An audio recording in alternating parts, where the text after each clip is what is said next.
कैल्चियोपुली एक ऐसा स्कैंडल जिसने इटालियन फुटबॉल को ऑलमोस्ट डिस्ट्रॉय कर दिया था। ये एक ऐसा राज जिसने कई बड़ी बड़ी टीम्स को आसमान की ऊंचाइयों से जमीन पर पटक दिया। ये इतना ह्यूज स्कैंडल था जिसमें इटालियन प्राइम मिनिस्टर तक इनडायरेक्टली इन्वॉल्व पाए गए। इन चीटिंग और मैच फिक्सिंग के एलिगेशंस ने इटालियन फुटबॉल के रिपुटेशन को तबाह कर दिया था। आज भी अगर आप किसी इटालियन फुटबॉल क्लब के फैन से इसके बारे में पूछेंगे तो वो यकीनन अपनी टीम का दिफा करेगा। लेकिन क्या थे ये एलिगेशंस और कौन था इसका जिम्मेदार? आज की इस वीडियो में आप जानेंगे इटालियन फुटबॉल हिस्ट्री के सबसे बड़े स्कैंडल कैल्चियोपुली के बारे में। सबसे पहले बात करें इस वर्ड कैल्चियोपुली की, तो ये एक इटालियन वर्ड है जो कैल्चियो और पुली से मिलकर बना है। कैल्चियो का मतलब फुटबॉल, जबकि पुली के पीछे एक लंबी कहानी है। लेकिन अगर शॉर्ट में बताऊं तो ये वर्ड लिया गया है टेंजेंटोपली से, जो कि इटालियन हिस्ट्री का एक बड़ा करप्शन स्कैंडल था जिसमें कई बड़े बड़े पॉलिटिशियंस एंड बिजनेसमैन पाए गए।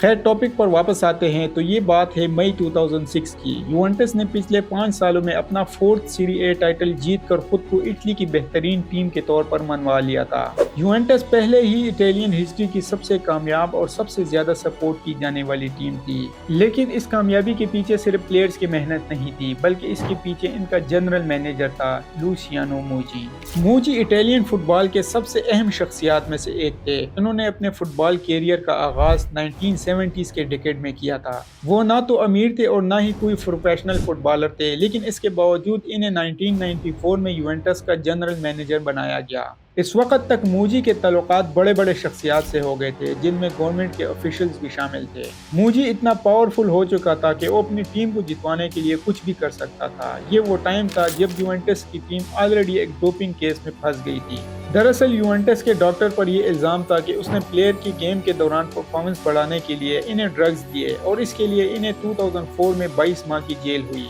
2004 ही वो साल था जब यूवेंटस और मोजी के खिलाफ खुफिया तौर पर इन्वेस्टिगेशन स्टार्ट हुई। पर जब ये इन्वेस्टिगेशन कंप्लीट हुई तो इसमें कुछ इटालियन फुटबॉल फेडरेशन के ऑफिशियल के नाम भी थे, जिसकी वजह से न सिर्फ इस इन्वेस्टिगेशन को इटालियन फुटबॉल फेडरेशन में पेश किया गया, बल्कि साथ ही इसे इटली की एक अदालत में पेश किया गया। लुसियानो मोजी पर ये एलिगेशंस थे कि वो अपने पावर एंड रिलेशन का यूज करके यूवेंटस के मैचेस के लिए अपनी मर्जी का रेफरी चूज करता था। इसकी एक मिसाल ये है कि यूवेंटस और जोरगार्डन्स के बीच मैच था, चैंपियंस लीग का, जिसमें स्कोर 2-2 बराबर हो गया था। इस मैच के दौरान रेफरी ने यूवेंटस का एक गोल डिसअलाउ कर दिया था, जिसकी वजह से मैच ड्रॉ हो गया। मैच के बाद मोजी ने पिरेलोजी परीटो को फोन किया। Hello, Gigi, where are you? We left. Oh, what kind of f***ing referee did you send us? Oh, Mandel is one of the best. I know, but Makodi's goal was valid. No, it wasn't. It was valid. It was valid. No, it was right in front of the ref.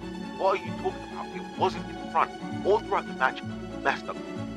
But he's one of the top. He can go f***ing. And for Stockholm, I'm counting. F***ing big. He surely has to be up for the match. No, we'll win. पेरेलोजी जो थे वो vice chairman थे referee committee के, जो decide करते थे कि किस मैच में कौन सा रेफरी होगा। इसके साथ साथ मोजी रेफरीज पर भी दबाव डालते थे कि वो इनके हक में फैसला करे। मोजी न सिर्फ दबाव डालते थे, बल्कि जो रेफरी इनकी बात नहीं मानता था इसके खिलाफ मीडिया में रिलेशन एंड पावर का यूज करके गलत खबरें फैलाता था, जिससे रेफरीज की रिपुटेशन खराब होती थी।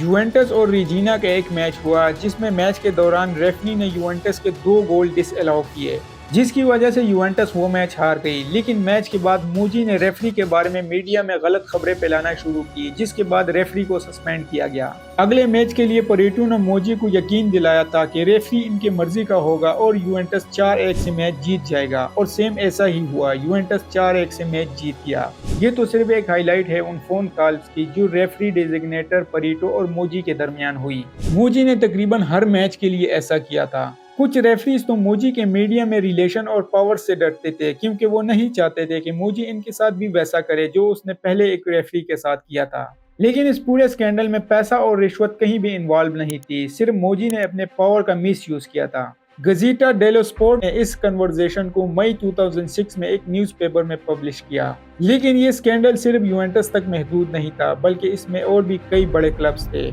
AC Milan, Lazio and Fiorentina are doing the same. अब ये सिर्फ यूवेंटस की प्रॉब्लम नहीं थी, बल्कि अब ये पूरे इटालियन फुटबॉल की प्रॉब्लम थी। इस स्कैंडल के सामने आने के बाद कई रेफरीज ने रिजाइन किया। फरीटो और इटालियन फुटबॉल फेडरेशन के प्रेसिडेंट फ्रैंको करारो ने भी रिजाइन किया, क्योंकि वो भी इस केस में इन्वॉल्व थे। अब टाइम आया पनिशमेंट देने का। سب سے پہلے ریجینیا کو 1 لاکھ یورو فائن کیا گیا اور اپ کمنگ سیزن کے لیے ان کے 11 پوائنٹس کم کیے گئے۔ لازیو کے 3 پوائنٹس کم کیے گئے، ساتھ ہی انہیں اگلے UEFA کپ سے کک آؤٹ کیا گیا اور ساتھ ہی 2 ہوم گیمز بیہائنڈ ڈورز۔ فیورنٹینا کے 15 پوائنٹس کم کیے گئے، چیمپئن لیگ سے کک آؤٹ کیا گیا اور ساتھ ہی 2 home games behind doors. AC ملان کے 30 پوائنٹس کم کیے گئے رننگ سیزن کے لیے، جبکہ 8 پوائنٹس کم کیے گئے اپ کمنگ سیزن کے لیے and a game behind doors. اس کیس میں جو سب سے بری پنشمنٹ ملی وہ یوونٹس کو ملی۔ ان کا 2004 اور 5 کا سیری اے ٹائٹل منسوخ کیا گیا۔ 2005 اور 6 کا سیری اے ٹائٹل ان کے رائیول انٹر ملان کو دیا گیا۔ لیکن یہ تو ان کے پنشمنٹ کی شروعات تھی، انہیں اٹلی کے سب سے بڑی لیگ سیری اے سے نکال کر سیری بی میں ڈالا گیا، ساتھ ہی ان کے 9 پوائنٹس کم کیے گئے۔ اب ایک ایسی ٹیم جس نے پچھلے 5 سالوں میں 4 سیری اے ٹائٹل جیتے ہو، ان کے لیے یہ پنشمنٹ بہت بری تھی۔ یوونٹس کی شیئر ویلیو آدھی سے بھی کم رہ گئی تھی، اسپانسرز کے ساتھ ساتھ کئی بڑے بڑے پلیئرز ٹیم چھوڑ کر چلے گئے۔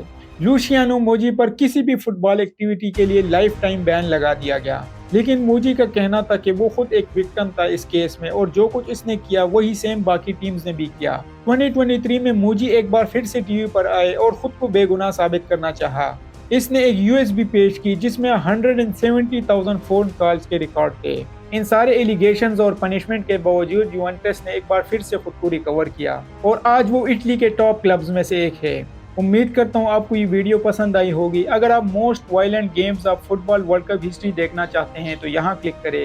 ویڈیو کو لائک اور چینل کو سبسکرائب ضرور کریں۔ اگر آپ کسی ٹاپک کے بارے میں ویڈیو چاہتے ہیں تو مجھے کمنٹ سیکشن میں ضرور سجیسٹ کریں۔ ملتے ہیں نیکسٹ ویڈیو میں نئے ٹاپک کے ساتھ۔ خدا حافظ۔